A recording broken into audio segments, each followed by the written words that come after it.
हर हर महादेव मित्रों। आज हमारे चर्चा का विषय है एक शिव व्रत कथा कि हमें किस प्रकार व्रत का फल मिलता है। एक बार किसी नगर में एक साहूकार रहता था। उसके पास धन की कोई कमी नहीं थी, लेकिन उसके कोई संतान न होने के कारण वह बहुत दुखी रहता था। संतान प्राप्ति के लिए वह हर सोमवार को व्रत कर रखता था और पूरी श्रद्धा के साथ शिव जी के मंदिर में जाकर माता पार्वती और शिव जी की पूजा करता था। उसकी भक्ति देखकर एक दिन माँ पार्वती प्रसन्न होकर शिव से माँ पार्वती ने बोला कि साहूकार की मनोकामना पूर्ण कीजिए आप प्रभु। पार्वती जी के आग्रह पर भगवान शिव ने कहा, पार्वती, संसार में हर प्राणी को उसके कर्मों का फल मिलता है और जिसके भाग्य में जो हो उसे भोगना ही पड़ता है। लेकिन पार्वती जी ने साहूकार की भक्ति देखकर उसकी मनोकामना पूर्ण करने की इच्छा व्यक्त की। माता पार्वती के आग्रह पर शिव जी ने साहूकार को पुत्र प्राप्ति का वरदान तो दिया, लेकिन उन्होंने बताया कि यह बालक 12 वर्ष तक ही जीवित रहेगा। माता पार्वती और भगवान शिव की बातचीत को साहूकार सुन रहा था। उसे ना तो इस बात की खुशी थी, ना ही दुख। वह पहले की भांति शिव जी की पूजा करता रहा।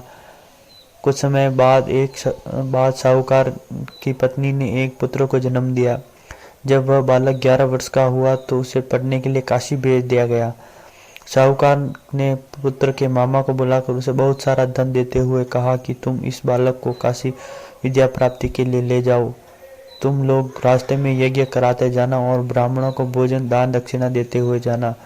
दोनों मामा भांजे इसी तरह यज्ञ कराते हुए ब्राह्मणों को दान दक्षिणा देते काशी नगरी के लिए निकल पड़े। रास्ते में एक नगर पड़ा जहाँ राजा की कन्या का विवाह था, लेकिन जिस राजकुमार से उसका विवाह होने वाला था एक आंख से काना था।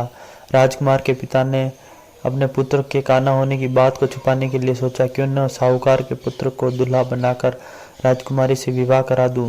विवाह के बाद इसको धन देकर विदा कर लूंगा और राजकुमारी को अपने नगर ले जाऊंगा। लड़के को दूल्हे के वस्त्र पहनाकर राजकुमारी से विवाह करा दिया गया। साहूकार का पुत्र ईमानदार था, उसे यह बात सही नहीं लगी। उसने अवसर पाकर राजकुमारी को यह बात बता दी कि जिस राजकुमार से उसकी शादी हो रही वो कान्हा है, मैं तो काशी पढ़ने जा रहा हूँ। जब राजकुमारी ने यह बात सुनी तो उसने अपने माँ बाप को बताया, तो राजकुमार के साथ भेजने से मना कर दिया और बारात वापस लौट गई। इस प्रकार वह काशी पहुंचे। जिस दिन लड़का 12 साल का हुआ उस दिन भी यज्ञ का आयोजन था। लड़के ने अपने मामा से कहा कि मेरी तबीयत कुछ ठीक नहीं है। मामा ने कहा, तुम जाकर अंदर विश्राम कर लो। शिव जी के वरदान अनुसार कुछ ही देर में उस बालक के प्राण निकल गए। मृत भांजे को देखकर उसके मामा विलाप करना शुरू किया। संयोगवश उसी समय शिवजी पार्वती उसी रास्ते से गुजर रहे थे। माता पार्वती ने भोलेनाथ से कहा, स्वामी, मुझे इसके रोने के स्वर सहन नहीं हो रहे, आप इस व्यक्ति के कष्ट को अवश्य दूर करें। जब शिवजी मृत बालक के समीप गए तो वह बोले कि यह उसी साहूकार का पुत्र है जिसे मैंने 12 वर्ष की आयु का वरदान दिया था। अब इसकी आयु पूर्ण हो चुकी है। लेकिन मातृभाव से विभोर माता पार्वती ने कहा कि महादेव, आप इस बालक को आयु देने की कृपा करें, अन्यथा इसके वियोग में इसके माता पिता भी तड़प तड़प कर मर जाएंगे। माता पार्वती के पुनः आग्रह पर भगवान शिव ने उस लड़के को जीवित होने का वरदान दिया। शिव जी की कृपा से वह लड़का जीवित हो गया। शिक्षा पूरी करके लड़का मामा के साथ अपने नगर की ओर चल पड़ा।